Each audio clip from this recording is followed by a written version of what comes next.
Cervical క్యాన్సర్‌కి వస్తే మరి దాన్ని గుర్తించడం ఎలా? అంటే ఎర్లీ స్టేజ్‌లో గుర్తించినట్లయితే తొందరగా మనం రికవర్ అవ్వడానికి ఛాన్స్ ఉంటది కాబట్టి. ఈ ఎట్ రిస్క్ గ్రూప్ అంతా కూడా చాలా కేర్‌ఫుల్‌గా ఉండాలండి. ఎట్ రిస్క్ గ్రూప్ అంటే చాలా మంది పిల్లలున్న వాళ్ళకి, ఎక్కువ మంది పిల్లలున్న వాళ్ళు ఎక్కువ డ్యామేజ్ అవ్వచ్చు సర్విక్స్.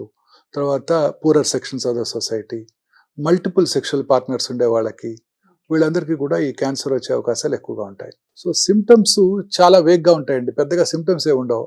అందుకే సర్వైకల్ క్యాన్సరు చాలా సార్లు లేట్ స్టేజెస్‌లోనే క్యాన్సర్‌ని డయాగ్నోస్ చేయడం జరుగుతూ ఉంటుంది. చాలా మైల్డ్‌గా ఉంటాయి సింప్టమ్స్. White discharge. చాలా మంది స్త్రీలు దీన్ని అశ్రద్ధ చేస్తుంటారు. చాలా మందిలో ఉంటుంది. లాస్ట్ ఇయర్ కూడా వచ్చింది వైట్ డిశ్చార్జ్. ఇప్పుడు కూడా వచ్చింది, తగ్గిపోతుంది అనుకుంటారు తప్ప ఇది క్యాన్సర్ సింప్టమ్ అని ఎవరు కూడా ఆలోచించరు. తర్వాత బ్లడీ డిశ్చార్జ్. తర్వాత పీరియడ్స్ టైంలో కాకుండా మిగతా టైంలో బ్లడ్ రావటము. పోస్ట్ కాయిటల్ బ్లీడింగ్, ఇది చాలా ఇంపార్టెంట్ వార్నింగ్ సిగ్నల్ అండి. పోస్ట్ కాయిటల్ బ్లీడింగ్ ఉన్నట్టయితే ఎవరికైనా కూడా ఖచ్చితంగా ఇది సర్వైకల్ క్యాన్సర్‌కి ఒక ఇంపార్టెంట్ సూచన. తర్వాత లో గ్రేడ్ లోవర్ అబ్డామినల్ పెయిన్, కింది పొట్టలో లో గ్రేడ్ డల్ పెయిన్ ఉండటం, ఇది లేట్ స్టేజ్ క్యాన్సర్‌ని సూచిస్తుందండి.